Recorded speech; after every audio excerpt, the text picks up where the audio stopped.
अब जो प्रसंग चल रहा है कि गीता ज्ञानदाता 8वें अध्याय के 3 मंत्र में कहता है कि वो परम अक्षर ब्रह्म है, और गीता अध्याय नंबर 8 के श्लोक नंबर 5 और 7 में अपनी साधना करने को कह रहा है कि मेरी भक्ति कर, मुझे प्राप्त होगा, लेकिन युद्ध करना पड़ेगा।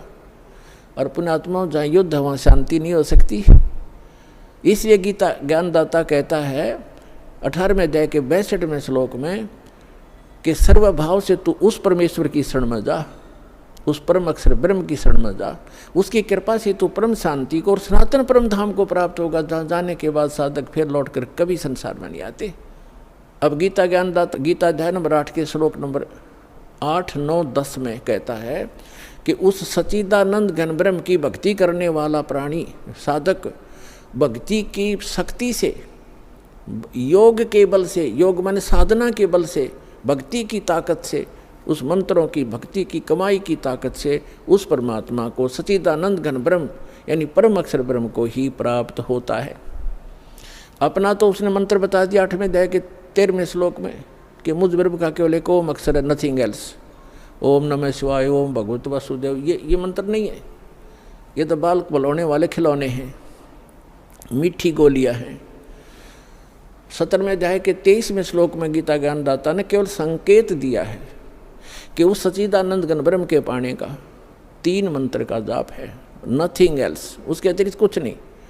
ओम तत्सत इति निर्देश है ब्रह्मण त्रिविध समर्थ ब्राह्मणा तेन वेदा यज्ञा विहिता पुरा। क्योंकि परमात्मा प्रत्येक युग में आते हैं और प्रत्येक युग में अपना यथार्थ ज्ञान सुनाते हैं।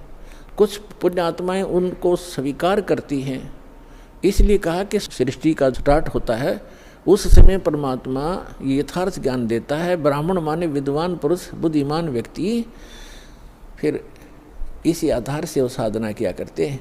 फिर कुछ दिनों के बाद फिर से ये काल के दूत सक्रिय हो जाते हैं और यथार्थ ज्ञान को समाप्त कर देते हैं। इसलिए गीता ज्ञानदाता कहता है कि मैंने पहले भी ये ज्ञान दिया था शाश्वत इन सभी को, और फिर उसको आगे कुछ दिन चला, लेकिन अब ये लोप हो गया, या पुनः फिर दे रहा हूँ। तो यहाँ बताया है कि ओम तत्सत, ओम तो ब्रह्म का, गीता अध्याय नंबर 15 के श्लोक नंबर 16 और 17 में 3 पुरुष हैं, एक सरपुरुष एक अक्षर पुरुष। सरपुरुष ये काल है, ये ब्रह्म है जिसके लोक में हम फंसे हुए हैं, ये काल कसाई कहा गया है। इसको वेदों के जो ज्ञाता कहलाते थे इसको ब्रह्म कहते थे, और ब्रह्म को ये सुप्रीम पावर कहते थे। इनको कख भी पता नहीं था। ये केवल 21 ब्रह्मांड का स्वामी है, प्रभु है, ब्रह्म माने भगवान है, स्वामी है। और फिर परब्रह्म इससे नेक्स्ट, जैसे दादा परदादा, एक दादा उससे नेक्स्ट दादा, तो ये ब्रह्म, फिर परब्रह्म, परब्रह्म को अक्षर पुरुष भी कहते हैं, इसको सर पुरुष कहते हैं ब्रह्म को। अक्षर पुरुष 7 शंख ब्रह्मांड का स्वामी है, नील पद्म शंख, 7 शंख ब्रह्मांड का स्वामी है, इसको अक्षर पुरुष का। इसकी आयु बहुत लंबी है, इसलिए इसको अक्षर पुरुष कहते हैं। अब जो तीसरे नंबर का है, गीता अध्याय नंबर 15 के श्लोक 16 में 2 पुरुष हैं, सरपुरुष और अक्षर पुरुष, और बताया कि जितने भी इनके अंतर्गत प्राणी हैं शरीरधारी, इन सब का, और साथ में दोनों सरपुरुष और अक्षर पुरुष का, शरीर तो नाशवान है, जीवात्मा किसी की नहीं मरती। आगे फिर 15वें अध्याय के 17वें श्लोक में तुरंत बताया है कि उत्तम पुरुष है तू अन्य परमात्मा इति उदाहरते। उत्तम पुरुष, पुरुषोत्तम, पुरुषोत्तम तो कोई और ही है इन दोनों से, सरपुरुष और अक्षर पुरुष से। वो 8वें अध्याय के 3 श्लोक में गीता ज्ञानदाता ने बता दिया वो परम अक्षर ब्रह्म है। अब देखो, ब्रह्म एक सरब्रह्म, सरपुरुष कहो चाहे सरब्रह्म को, ये तो 7 संग ब्रह्मांड का प्रभु है, स्वामी है, सरब्रह्म, जिसको काल कहते हैं, जिसने गीता का ज्ञान श्री कृष्ण में प्रवेश करके दिया, इसको सरब्रह्म कहते हैं। ये 21 ब्रह्मांड का ब्रह्म है, स्वामी है। और जो अक्षर ब्रह्म है, अक्षर पुरुष कहो चाहे अक्षर ब्रह्म को, वो 7 संग ब्रह्मांड का स्वामी है। और परम अक्षर पुरुष कहो, परम अक्षर ब्रह्म को, वो असंख्य ब्रह्मांड का ओवरऑल कंट्रोलर है, और वही इस संसार रूपी वृक्ष का मूल है, जड़ है, जिससे सबका धारण पोषण होता है, जो सबका पालक है। गीता अध्याय नंबर 15 के श्लोक नंबर 17 में कहा कि उत्तम पुरुष है तू अन्य परमात्मा इति उदाहरत है। यह लोक तर्म आविश्य विभर्ति अवय ईश्वर है। इसमें बताया है कि उत्तम पुरुष है तू अन्य, इन सरपुरुष अक्षर पुरुष से वो श्रेष्ठ भगवान, उत्तम माने श्रेष्ठ, पुरुषोत्तम कहो उत्तम पुरुष कहो एक ही बात है। वो पुरुषोत्तम तो कोई और है, वो परम अक्षर ब्रह्म है। 8वें अध्याय के 3 श्लोक में गीता ज्ञानदाता ने स्पष्ट ही कर दिया। और जिसको परमात्मा कहा जाता है, ओए होए अपने आत्मा, अभी तक तो आप जी को अध्यात्म मार्ग का ABC भी ज्ञान नहीं था, क्योंकि हमारे ये गुरु ही ऐसे नकली थे, इनको स्वयं ज्ञान नहीं था। कसाई काल के लोक में हम रह रहे हैं, कैसे ये कसाई है और परमात्मा कौन है। जैसे गीता अध्याय नंबर 15 के श्लोक नंबर 17 में स्पष्ट कर दिया है कि उत्तम पुरुष है तू अन्य, परमात्मा इति उदाहरते है। जिसको परमात्मा कहा जाता है, ओए होए परमात्मा, परम माने श्रेष्ठ, आत्मा माने सोल, यानी अच्छी आत्मा, दीन दयाल जिसको कहा जा सकता है, परमात्मा श्रेष्ठ आत्मा। और जो मारे, किसी परिवार को मारता है, काटता है और बुरा हाल कर रखा है, क्या वो परमात्मा हो सकता है? न कभी नहीं। भले ही हम उसको अनजानपने में परमात्मा मान बैठे हैं, पर वो परमात्मा नहीं है। परमात्मा की परिभाषा से जब आप परिचित होगे, परमात्मा वो है जो केवल सुख दे, दुख नहीं दे। वो परमात्मा वो स्थान बता रखा कि मेरा वहाँ लोक है, मैंने वहाँ ऐसी व्यवस्था कर रखी है, तो सारे असंख्य ब्रह्मांडों के प्राणी आप सतलोक में रह सकते हो। और सबके एक जैसी व्यवस्था है, सुंदर महल बने हुए हैं, तेज पुंज के सुंदर, आगे बाग बगीचे हैं, सबके आगे पार्क बने हुए हैं, उसमें बहुत सुंदर फल मेवा सदा लगी रहती है। और जब चाहे किसी प्रकार का आहार मन इच्छा आप करोगे, आपकी रसोई में तैयार मिलेगा, बना बनाया पका पकाया सेकंड में। और फल फ्रूट हैं, तो वहाँ जाने के लिए परमात्मा कहते कि वो है परमात्मा, उसको परमात्मा कहते। वह मृत्यु नहीं, बुढ़ापा नहीं, रोग नहीं, शरीर ऐसा है, राग द्वेष होता ही नहीं। और वहाँ ऐसी व्यवस्था है तो चाहे तो भी राग द्वेष नहीं हो सकता, क्योंकि सबको एक जैसी सुविधाएं हैं। अब जैसे पुण्यात्मा आप यहाँ रह रहे हो, 2 दिन रुको, 10 दिन रुको, आपको बना बनाया भोजन एक भंडारे मिलेगा, एक जैसा सबको, किसी में कोई अंतर नहीं, एक जैसी सीटिंग होगी, एक जैसा आपका बिस्तर होगा, एक जैसे सबको नहाने धोने की व्यवस्था सबको बराबर है। तो यहाँ राग द्वेष हो ही नहीं सकता। कोई उसे मूर्ख बुद्धि भ्रष्ट होता है, जिसका स्वभाव में प्रवेश होता है, वो आकर बकवाद वैसे कर लो। किसी ने यहाँ गद्दा लगा रखा है, अपना बिस्तर लगा रखा है, दूसरा आके घाटी इधर, मैं इधर बैठूंगा, तो ये तो कहीं पैदा कर लो। बकवादी आदमी होते हैं, वो तो दुर्बुद्धि होते, नहीं तो सभ्य व्यक्ति होते हैं। यहाँ कोई प्रकार का द्वेष राग आपको नहीं हो सकता, क्योंकि सबको एक जैसी व्यवस्था है। ऐसे ही सतलोक के अंदर वहाँ किसी चीज़ का अभाव नहीं। यहाँ चोरी डकैत और ये बुराइयाँ क्यों करते हैं? क्योंकि यहाँ पर हर चीज़ का अभाव है। प्रत्येक वस्तु किसी भी व्यक्ति को उपलब्ध नहीं है, चाहे किस कोई भी है। किसी को ऐसा रोग हो जाएगा, चाहे कितना सेठ है, उसकी दवाई मिल लेना, मारे जाओ टक्कर द्वार के। एक बता रहा था कि इतना बड़ा सेठ था, करोड़ों की इनकम थी उसको, और स्वयं वो कोई ना फल खा सकता था, ना कोई आहार कर सकता था, दाल का पानी घोल के और छान के पिया करता। चाट ले उस माया ने, सिर पर धर ले फैक्ट्री और कोई ठीरे।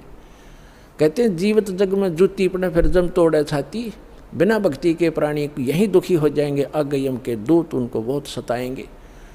तो यहाँ परमात्मा आपको बताना चाहते हैं कि आप काल के लोक में रह रहे हो। गीता अध्याय नंबर 15 के श्लोक नंबर 16-17 में 3 पुरुष बताए। अब 17वें का प्रकरण चल रहा है कि उत्तम पुरुष है तू अन्य, और परमात्मा इति उदाहरते, उसको परमात्मा कहा जाता है।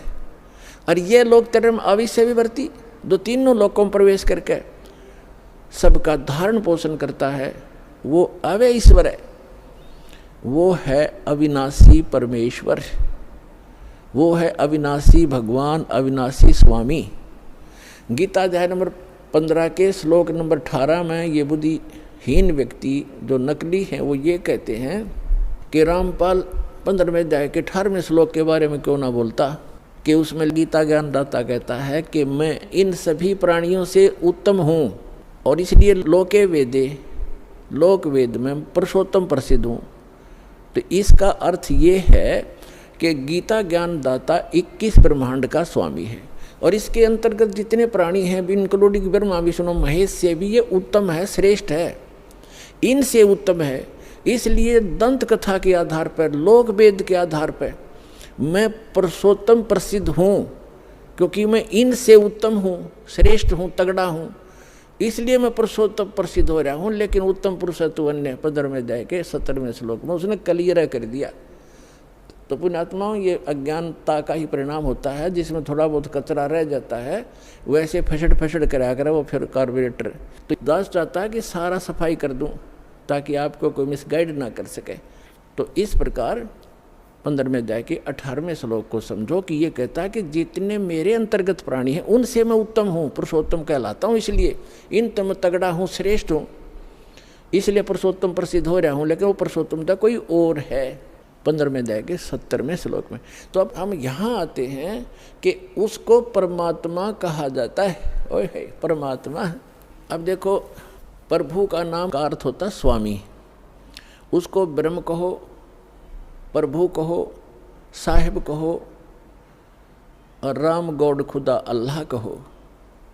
अल्लाह भी स्वामी। और जैसे परमात्मा किसे कहते? परमात्मा उसे कहते हैं जो कभी दुख नहीं देता, सबको सुख सुख देता है।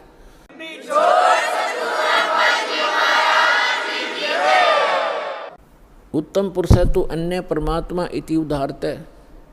ये लोक तरम अविश्य विवर्ती अवय ईश्वर है। अब परमेश्वर ने आके बताया अपनी प्यारी आत्मा धर्मदास जी को कि धर्मदास, आप इस काल के लोक में रह रहे हो। अब धर्मदास जी ने कहा कि प्रभु, आप जो कहते हैं सिरोधार्य है, लेकिन मेरे गले उतर नहीं रही ये बात कि हम गंदे लोक में रह रहे हैं, ये कसाई का लोक है। हे परमात्मा, देखो कैसी यहाँ पर फल फ्रूट हैं, कैसे बाग बगीचे बने हैं, झरने बह रहे हैं, गंगा जैसी दरिया बह रही है, और कितना दयालु है ये परमात्मा, कैसी ऋतु बनाई है, हवा चल रही है, और कितना अच्छा शुद्ध हवा दे रखी है, कितनी लंबी चौड़ी पृथ्वी है, कोई कहीं बैठो उठो लेटो किसी प्रकार, और कितनी सुविधा देता है ये। इसको कैसे हम मानने कि ये भगवान नहीं है? तब परमात्मा ने बताया कि पुण्यात्मा धर्मदास जी को कहा कि इस काल को एक श्राप लगा हुआ है कि 1 लाख मानव शरीरधारी प्राणियों को ये नित्य आहार करेगा और 1.25 लाख उत्पन्न करेगा मानव, यानी 25% एक्स्ट्रा ये उत्पन्न करेगा। इसने सतलोक में गलती की थी, जिस कारण इसको ये एक रोग लगा, श्राप लगा। और आप जी ने गलती की थी कि आप भगवान को छोड़कर इस पर आसक्त हुए थे, जिस कारण से आप इसके साथ यहाँ आ गए। आपके लिए ऑप्शन है वापस जाने का, आप वापस जा सकते हो, जैसे विधि मैं बताऊंगा इस साधना को करके। और ये इसलिए अब यहाँ प्रश्न एक और उठ जाता है भक्तों के मन में कि भगवान ने इसको श्राप नहीं देना चाहिए था। ये श्राप नहीं देते तो ये हमें नहीं खाता, यहाँ नहीं रोक के रखता। आपको तो इसने रोक के रखना ही रखना था। और यदि परमात्मा इसको श्राप नहीं देते 1 लाख मानव शरीरधारी प्राणियों के आहार करने का, तो आपको ये कभी मानव शरीर नहीं देता, क्योंकि इसको ये डर बना रहता है कि मानव शरीर में इनको परमात्मा का ज्ञान हो सकता है, परमात्मा प्राप्ति हो सकती है। ये एक योनि और बना देता, जैसे कुत्ते गधे सुअर की 83 लाख बनाई, 83 लाख एक भी बना सकता था। इसलिए इसकी व्यवस्था है, मजबूरी है कि ये मानव शरीर अवश्य देता है आपको। 83 लाख योनियों में धक्के खवा के भी फिर एक मनुष्य शरीर इसको देना पड़ता है, क्योंकि इसको खाना पड़ता है। और ये विधान भगवान ने बना दिया कि प्रत्येक प्राणी को एक मानव शरीर का चांस अवश्य देना पड़ेगा। इसलिए आज आप पर रहम हुआ है। ठीक है, कष्ट तो मान ले आपको मानव शरीर ना मिलता, गधे कुत्ते बनकर आप भटकते रहते, कष्ट पे कष्ट उठाते रहते, तो एक गोल्डन चांस है मानव शरीर में, आप अपना आत्म कल्याण करा के सतलोक जा सकते हो। ये सुविधा देवताओं को भी उपलब्ध नहीं है, क्योंकि जितना जीव घना सुखी होगा उतना भगवान से कोसों दूर होगा, ये सत्कर मान लियो। और जितना दुख होगा उसके लिए वरदान सिद्ध हो सकता है, यदि उसको सतलोक आश्रम वाला जला हिसार प्राप्त हो जाएगा, उस दुख के कारण भी उसको परमात्मा मिल जाएगा। कबीर साहब कहते हैं कि सुख के माथे पत्थर पड़ो, जो नाम हृदय ते जावे, और बलिहारी उस दुख के जो पल पल नाम रटावे। परमात्मा कहते हैं आग लगे से सुख के जो भगवान से दूर करे, भाड़ में जाओ कोठी और कार ये मंत्री पद, जिस तरह भगवान भूल जा। अरे हे भगवान, ऐसा कष्ट दिए रखना, आपकी याद बनी रहे। तो पुण्यात्माओं, आप बालक हो, अध्यात्म ज्ञान मिला नहीं। आमीन जय बजरंग बली जय गणेश जी के गीत गा के हम इनकी भी भक्ति सही नहीं कर पा रहे थे। गणेश जी की, शिव जी की, विष्णु जी की, माताओं की, ये साधना भी इस दास के पास उपलब्ध है, जो ये आपको यथार्थ लाभ देंगे। इन मंत्रों के वश हैं ये, जो दास आपको देगा। इनके बस की बात नहीं है। इन मंत्रों के जाप से आप अपने आप ये अट्रैक्ट होते हैं। जैसे उदाहरण देते रहते हैं कि भैंसा होता है, भैंसे को भैंसा भैंसा करते रहो, कति ध्यान नहीं देगा। एक बार उसकी एक अलग से लैंग्वेज होती है, प्रत्येक क्षेत्र वाइज। उसको एक बार करते हुर्र तो वो तुरंत देखता है और बहुत सावधानी से तकता है किधर से आई आवाज़। तो ये समझ लेना, ये जो दास आपको मंत्र देता है, इन भगवानों की यह पूजा नहीं है, इनसे लाभ लेने के ये विशेष मंत्र है, जिनके ये अट्रैक्ट होते हैं, विवश हैं, ये लाभ देते ही देते हैं। इसके अतिरिक्त कोई मंत्र आप जाप करते रहो, आपको वो अध्यात्म लाभ नहीं मिलेगा, क्योंकि वो शास्त्र विधि त्याग कर मनमाना आचरण है, जिसके विषय में गीता अध्याय नंबर 16 के श्लोक 23-24 में स्पष्ट किया है कि शास्त्र विधि को त्याग कर जो मनमाना आचरण करते हैं, उनको ना सुख होता है, ना उनको सिद्धि प्राप्त होती है, और न ही उनकी कोई परम गति होती है। यूजलेस, व्यर्थ है। तो शास्त्र अनुकूल साधना इस विषय में इस दास रामपाल दास के अतिरिक्त कहीं पर भी उपलब्ध नहीं है। इसको चाहे आप अभिमान समझना या तत्व ज्ञान समझना, ये धीरे धीरे आपको अपने आप समझ में आ जाएगा दास क्या कहना चाहता है।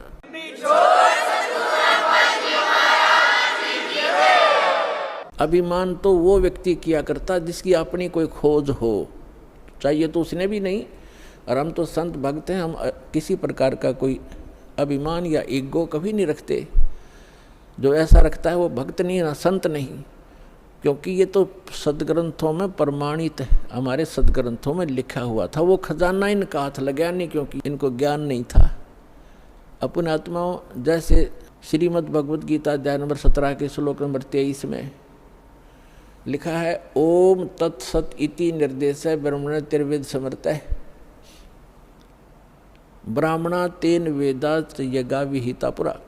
इसका अर्थ ये है कि उस सच्चिदानंद घन ब्रह्म परम अक्षर ब्रह्म के प्राप्ति का, उस शाश्वत स्थान में जाने का एक 3 अक्षर का मंत्र है, ओम तत्सत इति निर्देश है। निर्देश माने डायरेक्शन, नथिंग एल्स, फाइनल फैसला, फाइनल डिसीजन। अच्छा, यहाँ पर ओम तो ब्रह्म का है, सरपुरुष का, और तत् और सत ये सांकेतिक है। तत् ये अक्षर पुरुष का, जिसको अक्षर ब्रह्म भी कहते हैं, जो सातसंग ब्रह्मांड का स्वामी है, ये मंत्र है। और सत्य ये परम अक्षर ब्रह्म का मंत्र है। ये तत् और सत्य सांकेतिक है। और यहाँ बताया है, गुरु बिन वेद पढ़े जो प्राणी, समझन सार रहे अज्ञानी।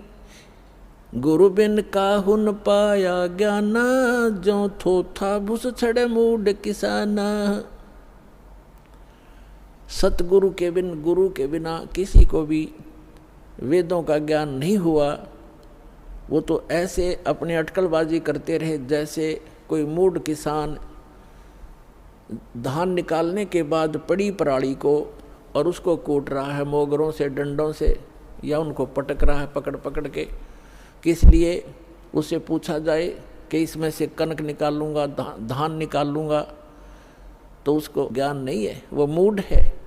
और समझदार तो उसमें से निकाल के ले जा चुका है, वो तो पराल पड़ी है, भूस पड़ा है। तो जो भूस को कूट रहा है वो उस मार्ग का परिचित नहीं है। तो यहाँ बताया है, गुरु बिन काहु न पाया ज्ञाना, जो थोथा बोस्थड़े मूड किसाना, गुरु बिन वेद पढ़े जो प्राणी, और समझे न सार रहे अज्ञानी। तो ये सभी अज्ञानी थे। कई वक्त आते हैं, वो कहते हैं जी मैंने सुधांशु जी से नाम ले रखा है, और फिर क्या बताता जी प्रेत बाधा कई वर्षों से। अच्छा, फिर सुधांशु जी के मंत्र ने के काम करे आपका, क्या नाम दे रखा है? ओ हरिओम तत्सत। अरे वाह भाई वाह, ये है वो नीम हकीम। कहते वस्तु कहाँ खोजे कहाँ, किस विद लागे हाथ, एक पलक में पाइए भेदी ले ले साथ। अब ये तत् और सत ये सांकेतिक है। ओम तत्सत ओम तत्सत ये नहीं जब करना, हरि ओम तो कभी करना ही नहीं साथ लगा करके। ओम की बेइज्जती करते हो आप। ओम मंत्र अकेला जाप किया जाता है, इसके साथ कोई भी जोड़ नहीं होना चाहिए। अब क्या बताया है कि जैसे एक धनी व्यक्ति था, सेठ था, साहूकार, उसने अपने ही मकान के आंगन में एक मंदिर बना रखा था, और उस बही में लिख दिया पैड में डायरी में कि चांदनी 14 रात्रि के 12 बजे मंदिर के गुम्बज में इतने किलो चांदी, इतने किलो सोना और इतने नगद पैसे जमा कर रखे, दबा रखे। इसलिए कोड वर्डों में लिखते थे कि बच्चे कहीं गलती से कभी खोद बैठें, निकाल ना लें, मेरे जाने के बाद फिर ये प्रयोग कर लें। इसलिए चोरों के डर से वो ऐसे छुपा दिया करते थे। पहले बैंक वैंक नहीं होते थे। उस सेठ की मृत्यु होगी अचानक। पिता के अंतिम संस्कार करके उन बच्चों ने फिर देखा कि पिता की लिखे लेख देखते हैं। उन्होंने वो डायरी देखी, उसमें लिखा था चांदनी 14 रात्रि के 12 बजे मंदिर के गुम्बज में इतना धन दबा रखे। तो उन बच्चों ने 2-3 दिन के बाद अपने पिता की क्रियाक्रम से निपट कर हफ्ते 10 दिन 12 दिन 15 दिन के बाद वो मंदिर का गुम्बज फोड़ दिया रात्रि के समय। उन्होंने सोचा पिता ने संकेत दिया है कि दिन में तो कोई देख लेगा, रात्रि में फोड़ियो। तो रात्रि में उन्होंने मंदिर का गुम्बज फोड़ डाला, उसमें कुछ नहीं था। उनको बड़ा अफसोस हुआ कि पिताजी तो हमें गलत गाइड करके हमें बहका गए और धन कहीं और दबा गए। अब उसको कैसे खोजेंगे, गया हाथ से, बहुत धन था। बुरी तरह रो रहे हैं। कुछ दिनों के बाद उसके पिता का कोई मित्र सेठ आया। बच्चों ने अपनी समस्या उसके सामने रखी कि अंकल ऐसे ऐसे समस्या आ गई है, हमारे पिताजी ने झूठ बोल दिया, पैसा कहीं और छुपा रखा है, हम गुम्बज में लिखा है, गुम्बज में तो पाया नहीं, हमने मंदिर भी फोड़ दिया। तब उस सेठ ने कहा कि मुझे दिखाओ कहाँ लिखा है। उसने लेख देखा कि चांदनी 14 रात्रि के 12 बजे मंदिर के गुम्बज में इतना पैसा। तो उसने कहा बेटा इस गुम्बज को बनाओ यथावत, जैसे था वैसा ही बना दो, फिर बताऊंगा कहाँ पर है, और चांदनी 14 आने दो। 10-5 दिन के बाद वह चांदनी 14 आनी थी, वो वैसा ही गुम्बज बना दिया चांदनी रात्रि में। और गुम्बज की छाया आंगन में जहाँ थी उसके घर पे, वो ज़मीन वहाँ खुदवाई के ये निशान लगा दिया, यहाँ खोदो। वह ज्यों का तो धन पा गया। तो ये नकली सारे गुम्बज फोड़नीय थे, स्थान का पता नहीं था। तो इनको इन कोड वर्डों का, सदग्रंथों के कोड वर्डों का ज्ञान नहीं हुआ।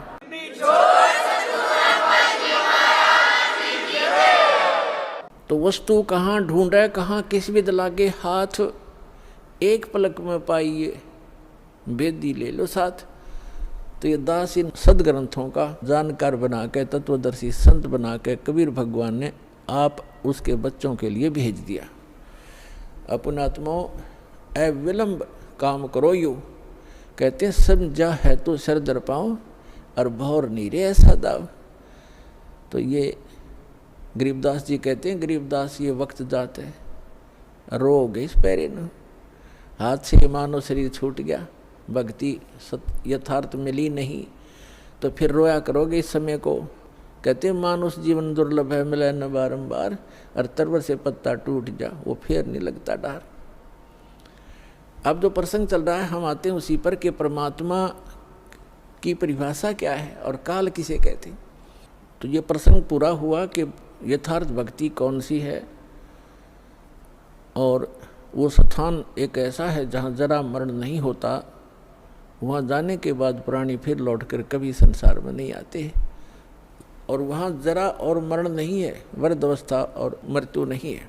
और यहाँ दोनों डेफिनेट है, मृत्यु भी है और वृद्ध अवस्था भी है। लंबी उम्र होगी तो वृद्ध अवस्था है, बीच में मर गया तो 100 पहाड़ टूट जा परिवार के ऊपर, कमाने वाला एक का था, बच्चों का क्या होगा, हुआ तो वृद्ध अवस्था तो बूढ़ी मौत होगी।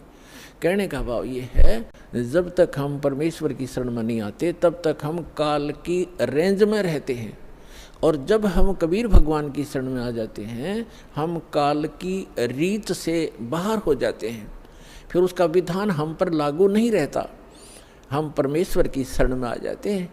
और समर्थ की शरण में जो आ जाता है उसको फिर बाहर का व्यक्ति दुखी नहीं कर सकता, उसको स्वयं पता होता है कि इस आदमी के इस शरणागत को छेड़ दिया तो ये तेरा बक्कल तार देगा। तो इसी प्रकार हम समर्थ की शरण में आ गए हैं।